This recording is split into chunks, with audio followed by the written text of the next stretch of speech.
backwards in time to seek out the identity of those who penned the Bible's first immortal words.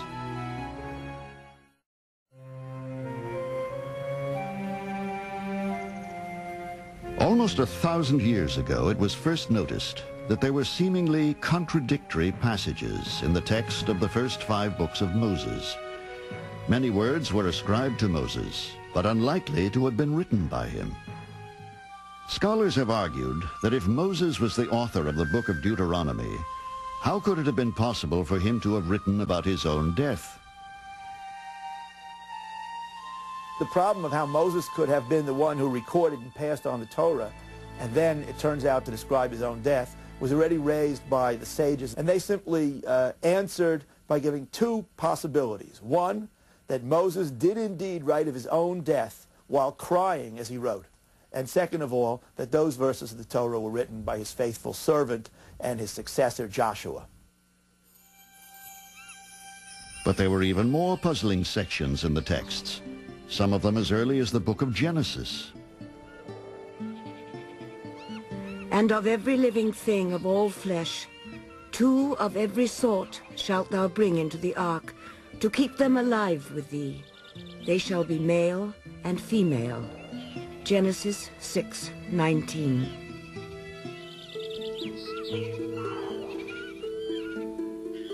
That excerpt is from the story of Noah and the flood. Just a few sentences farther, there is this surprising discrepancy, quoting a different number of animals to be taken into the ark.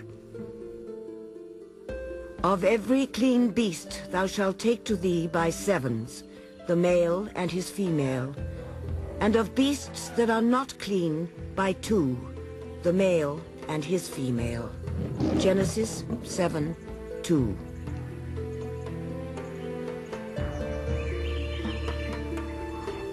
Was it 2 of each kind of animal, or 7 of each clean animal? The texts contain other oddities. There are numerous examples of the same story told twice, sometimes with conflicting details. Scholars have long referred to these as doublets. There are 2 separate accounts of the creation of the world, 2 versions of the covenant made between God and the patriarch Abraham, and even 2 distinct versions of Moses obtaining water from a rock at a place called Meribah during the Exodus. In most instances of these so-called doublets, the 2 versions of the story each referred to God by a different name.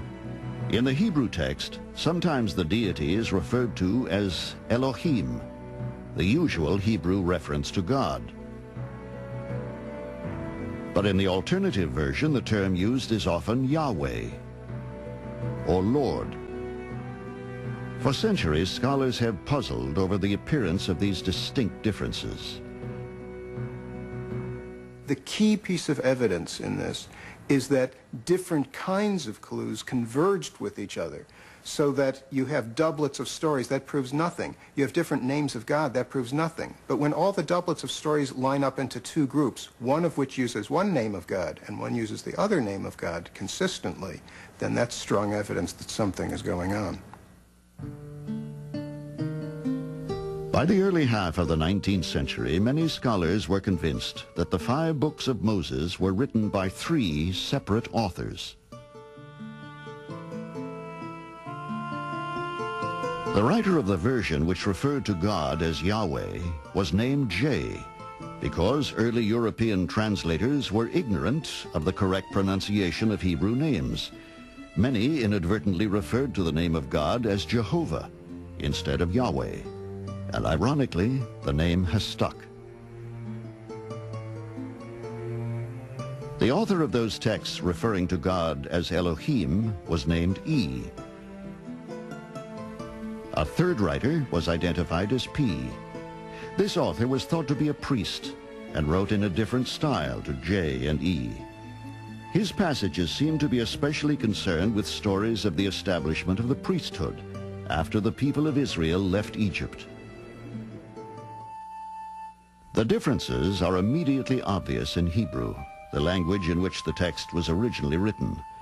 The disparities virtually disappear in their English translation, but this example comes from the book of Exodus. The text relates how God appears to Moses in a burning bush.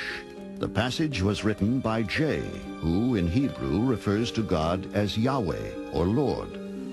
When the E writer discusses Moses confronting the burning bush, the name used for the deity is now only Elohim, God. Moreover, he said, I am the God of thy father, the God of Abraham, the God of Isaac, and the God of Jacob. And Moses hid his face, for he was afraid to look upon God. Exodus 3:6.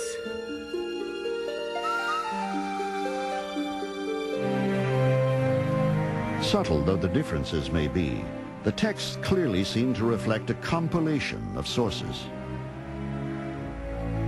In 1807, the German theologian Wilhelm de Wet announced the discovery of a possible fourth author. His examination of the text indicated that the language, tone, and content of the entire book of Deuteronomy were the work of a different person to J, E, or P. Scholars have since come to refer to this writer by the name D, for Deuteronomist. Over the years, the authorship theory has come to be known as the documentary hypothesis.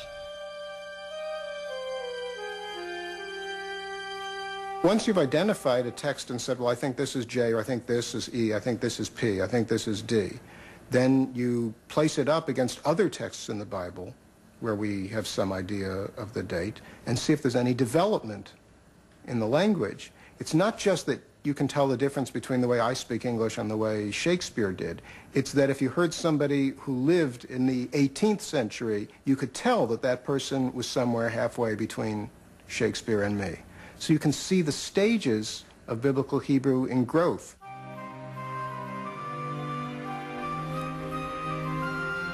In a stunning retraction of early church intolerance toward the hypothesis and the issue of biblical authorship, in 1943, Pope Pius XII surprises religious leaders and academics alike by issuing a new edict.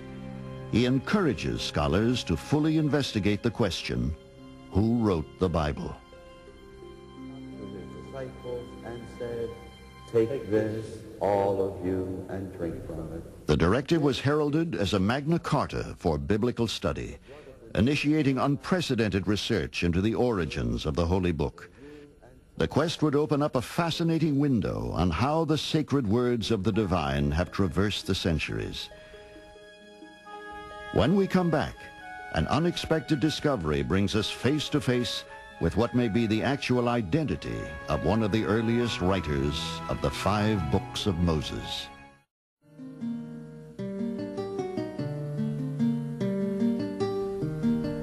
The Bible is the central pillar upon which much of Western civilization has been built.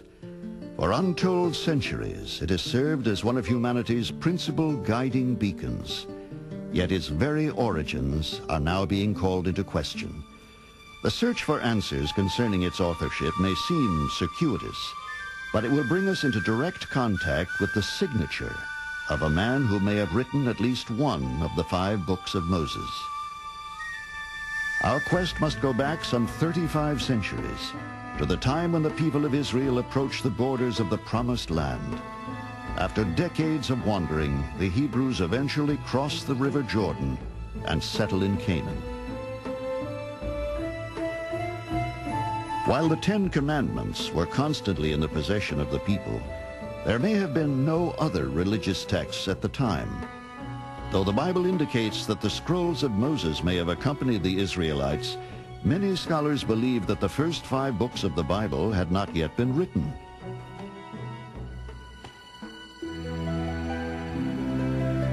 After the advent of the monarchy, in about 1000 before the Common Era, King David eventually becomes ruler and establishes his new capital at Jerusalem. It is then that the matter of authorship re-enters the story.